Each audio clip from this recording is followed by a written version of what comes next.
Sir stamp duty से अभी Maharashtra amnesty scheme आया स्टैम्प ड्यूटी, तो एग्जैक्टली ये क्या है और इससे किसको बेनिफिट हो रहा है? देखिए, एमनेस्टी स्कीम का मतलब ये है माफ़ करना। हाँ एमनेस्टी का मतलब ये है पार्डन। बराबर। तो महाराष्ट्र स्टैम्प एक्ट 1958 एक कायदा है, उसमें ये बताया गया है कि जो भी आप दस्तावेज बनाते हो, जिसको हम बोलते हैं डॉक्यूमेंट, एग्रीमेंट, इंस्ट्रूमेंट, महाराष्ट्र में, तो उसके ऊपर कुछ ना कुछ स्टैम्प ड्यूटी भरना जरूरी है। यदि आप स्टैम्प ड्यूटी नहीं भरते हो, वो डॉक्यूमेंट वैलिड नहीं है। ओके, ये इनवैलिड होगा। मान लो आपने फ्लैट मुझे बेचा, जहां मुझे stamp duty 6% of the market value भरना था, मैंने 100 रुपये में कर दिया। आप बोलेंगे नहीं नहीं मैं 100 रुपये भरा, स्टैम्प ड्यूटी हो गया। ऐसा नहीं। तो स्टैम्प एक्ट में जो लिखा है उस हिसाब से, मार्केट वैल्यू के हिसाब से आपको स्टैम्प ड्यूटी भरना है। बहुत सारा लोगों ने 1958 से लेकर आज भी 2023 तक कई लोग प्रॉपर्टी लेते हैं, बेचते हैं, रीडेवलपमेंट करते हैं, डेवलपमेंट एग्रीमेंट बनाते हैं, परमानेंट अकोमोडेशन एग्रीमेंट बनाते हैं। ये सब कम अमाउंट में बनाते हैं। मतलब जहां आपको 2 लाख रुपए स्टैम्प ड्यूटी भरना है, वो 2000 रुपये भर के बोले स्टैम्प ड्यूटी भरा है ना, बस हो गया, मेरे पास तो अभी पैसा नहीं, सब खत्म हो गया। तो ऐसा कम स्टैम्प ड्यूटी भर के तो एग्रीमेंट बनाए। कई लोगों ने 100 रुपये में, 5 रुपये में, 10 रुपये में बनाए। ये गवर्नमेंट का नज़र में तो है, बट नज़र है तो क्या हुआ, गवर्नमेंट के पास इतना मशीनरी नहीं है। किसके पास ये डॉक्यूमेंट है, क्या है? लोग बोलते हैं मेरे को घर ताबा मिल गया और मेरे को सोसाइटी का मेंबर भी बन गया, अभी जाने दो, तेल लगाने गया, स्टैम्प ड्यूटी कौन भरेगा? और कागज तो है ही, अपने कागज तो है ही है, बस हो गया ना। बट ये भूल जाते हैं, ये कागज में कल कोई लिटिगेशन होता है तो it is not considered as a evidence in the court of law. आपको section 34 of the Maharashtra stamp act में बताया गया, this will not be considered evidence in the court of law. यदि ये डॉक्यूमेंट आप कोर्ट में लेके जाते हो, कोर्ट क्या करेगी मालूम है? ये डॉक्यूमेंट सीज करेगी और कलेक्टर ऑफ स्टैम्प्स के पास भेज देगी, और कलेक्टर ऑफ स्टैम्प्स उसके ऊपर ड्यूटी भी लेगा, पेनल्टी भी 4 गुना पेनल्टी लेगा। मतलब आपका ड्यूटी कितना है? 1 लाख, और पेनल्टी कितना है? 4 लाख। आपका ड्यूटी कितना है? 2 लाख, और पेनल्टी कितना है? 8 लाख। तो ये जो है ना, ये बहुत बड़ा नुकसान लोगों को हो रहा था। बराबर। और दूसरा आपको पता है, आपने तो अभी पूछा मुझे रीडेवलपमेंट के बारे में, सब आपने और एक पूछा नहीं। रीडेवलपमेंट करने के लिए पहला क्या करना चाहिए? पहला सब अपना कन्विंस होना चाहिए। बराबर है। यदि सोसाइटी बन गया, भाई साहब ने तो पहला इंटरव्यू लिया, सोसाइटी क्यों चाहिए?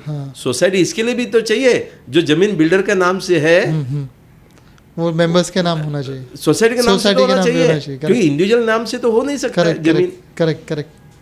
तो वो कलेक्टिव ओनरशिप लेके एक लीगल बॉडी बना के तो कन्विंस तो होना चाहिए। बराबर है। अभी कन्विंस होना है, उसका एक प्रावधान है।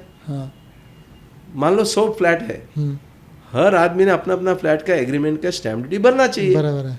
यदि नहीं भरा है, ओके, तो आपको कन्विंस मिलेगा नहीं। बराबर है। अभी कन्विंस मिलना है, 100 फ्लैट का एग्रीमेंट वेरीफाई करेंगे, उसमें से 10 आदमी ने फ्लैट ड्यूटी भरा नहीं, 90 लोगों ने भरा है, या कम भरा है, 10 लोगों ने कम भरा है। उनको जितना डिफिसिट है ना साहब, वो भरने को लगाएगा। अभी डिफिसिट कितना है? 1 लाख हर एक का फ्लैट का, 10 लोगों का 10 लाख। अच्छा, पेनल्टी कितना है? 4 लाख। तो 4 मेंबर बोलता है तो मैं सीनियर सिटीजन हो गया, बराबर, मेरे पास तो है ही नहीं है, मेंटेनेंस देना भी मुश्किल है, मैं 5-5 लाख रुपए कैसा भरूं? करेक्ट है। ये नहीं भरने से क्या होगा? सोसाइटी का कन्विंस भी नहीं होता है, बराबर है। और कन्विंस नहीं होना से रीडेवलपमेंट भी नहीं होता है, बराबर है। बराबर ना?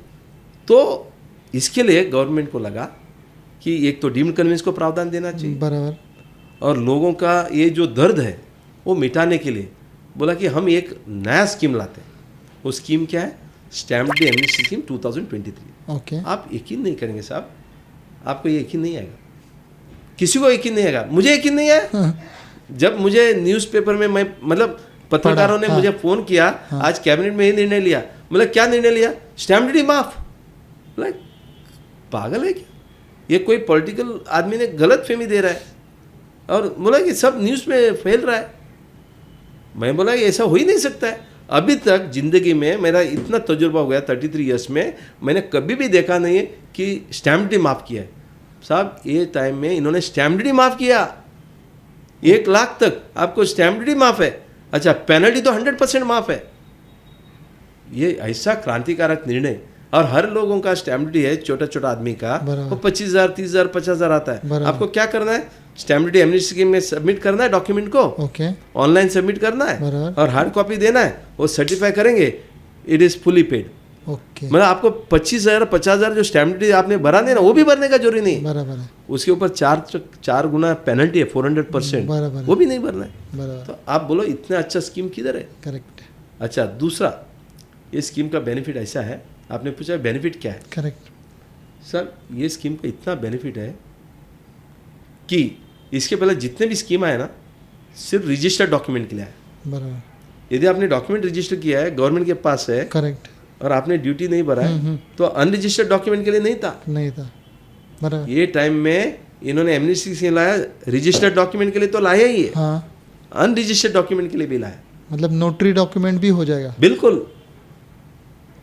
बहुत सारे लोगों के पास नोटराइज डॉक्यूमेंट है, हाँ, बिना नोटराइज है, हाँ, वो भी एमनेस्टी स्कीम में आएगा। सिर्फ स्टैम्प पेपर का डेट देखेंगे। हाँ, वो भी देखो सर, ये हमने तो गवर्नमेंट को बोला है इसका हाँ, पहले का भी ले, इन्होंने 40 साल का, हाँ, इससे ज्यादा किधर देंगे? बराबर है, 1980 से लेके हाँ, हाँ, दिसंबर 2020 तक का, हाँ, हाँ, यदि आपने स्टैम्प ड्यूटी नहीं भरा है, कम भरा है, हाँ, हाँ, आपको 1 रुपया पेनल्टी भरना नहीं है, 1 लाख तक स्टैम्प ड्यूटी भरना नहीं है, तो 40 साल का मुद्दत है। बराबर है, दूसरा महत्वपूर्ण ये भी है, देखो कितना निर्णय लिया, कितना कस्टमर का बेनिफिट है, लोगों को ये जानकारी होना जरूरी है। बराबर है, इसके लिए तो मैं बता रहा हूँ कि यदि आपका इंडस्ट्रियल है, आपका कॉमर्शियल है, रेसिडेंशियल है, प्लॉट है, एग्रीकल्चरल है, या रोज है, बंगलोज है, सब के लिए दिया। अभी इसके पहले आया था क्या मालूम है? सिर्फ माड़ा के लिए आया था। बराबर, यदि माड़ा में आपका फ्लैट है तो उसके लिए आएगा, सिर्फ माड़ा के लिए था। बराबर, यदि गवर्नमेंट का लैंड में है उसको था। बराबर, उसके बाद उन्होंने बोला कि जो हाउसिंग सोसाइटी उनको रहेगा, वो भी रेसिडेंस का, कॉमर्शियल नहीं है, बराबर, ऑफिसर्स नहीं है। बट अभी ये टाइम में इन्होंने क्या किया, 5-6 एमनेस्टी स्कीम आके गया अभी तक, लेकिन ये इतना क्रांतिकारक है। बराबर, सब ये तो ठीक है, इसके अलावा और इन्होंने लाया, आप यकीन नहीं करेंगे, डेवलपमेंट एग्रीमेंट, आपका assignment deed, power of attorney, gift deed, mortgage deed, company का अमालगमेशन, जिधर भी आपका स्टैम्प ड्यूटी, जितने भी आर्टिकल्स है, 63 आर्टिकल्स है साहब, 63 टाइप ऑफ आर्टिकल है जो इमोल प्रॉपर्टी का संबंधित है। कुछ भी डॉक्यूमेंट के ऊपर आपने कम स्टैम्प ड्यूटी भरा है, ये एमनेस्टी स्कीम में आप फायदा ले सकते हो, और इससे ज़्यादा अपन क्या अपेक्षा कर सकते हैं, लेकिन लोगों को इसका बेनिफिट लेना चाहिए। बराबर है। तो इसके आगे वाले डेवलपर्स को तो भराना ज़रूरी है जो स्टैम्प ड्यूटी है, और इससे पहले वालों ने अपना डॉक्यूमेंट एमनेस्टी स्कीम में स्टैम्प करके ले लें, जो आप बोल रहे हैं इस अवेयरनेस में। अच्छा, कई लोग, आप भी दिमाग में लगा होगा सब, आप बोला कि इतना एमनेस्टी स्कीम आ चुका है, अगली बार आएगा क्या, और अगली बार आएगा, मैं रोकूं क्या? एक तो ये सवाल आपका मन में होगा, और दूसरा आप ये भी बोलते होंगे कि अभी तक तो मैं भराने कुछ नहीं हुआ, अभी ये स्कीम में जाके मैं क्यों मेरा डॉक्यूमेंट उधर एक्सपोज करूं, क्या जरूरी है? और तीसरा आप ये भी बोलेंगे कि सब ठीक है, अभी तक जो है इससे मुझे तो कुछ लगता नहीं है, फर्क भी नहीं पड़ा, मैं अभी तक किया नहीं है। आप इतना स्कीम बोल रहे हो, क्या रियली ऐसा कोई डॉक्यूमेंट है क्या? मैं बताऊं आपको, अभी भी 5-6 लाख डॉक्यूमेंट मिलेगा, और आगे जाएंगे तो और ज़्यादा मिलेगा। बराबर है। गवर्नमेंट का तो एस्टिमेट 3,000 करोड़ का है। यदि ये स्कीम को अच्छा पॉपुलैरिटी देगा तो मैं तो बोलूँगा 10,000 करोड़ भी गवर्नमेंट रेवेन्यू कलेक्ट कर सकती है एमनेस्टी स्कीम में। बिल्कुल, इतना है। अभी आप पूछेंगे कौन सा डॉक्यूमेंट है?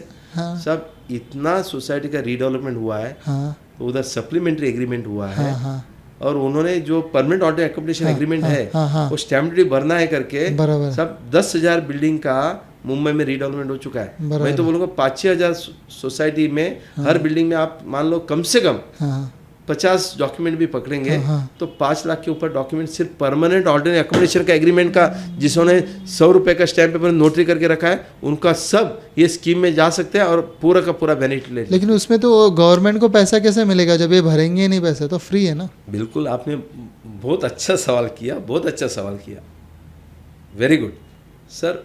परमानेंट ऑर्डर एकोमोडेशन एग्रीमेंट में ये क्या है, माफ है, बट आप जाना तो चाहिए, एप्लीकेशन तो करना चाहिए, क्योंकि 1 लाख का नीचे है तो आपको, और उसके हिसाब से आपका एग्रीमेंट। लेकिन उस टाइम में इवन डेवलपर लोग, बहुत सारे डेवलपर अपना डीए भी रजिस्टर्ड नहीं है, उसमें भी स्टैम्प ड्यूटी भरा नहीं है, वो भी निकलेगा।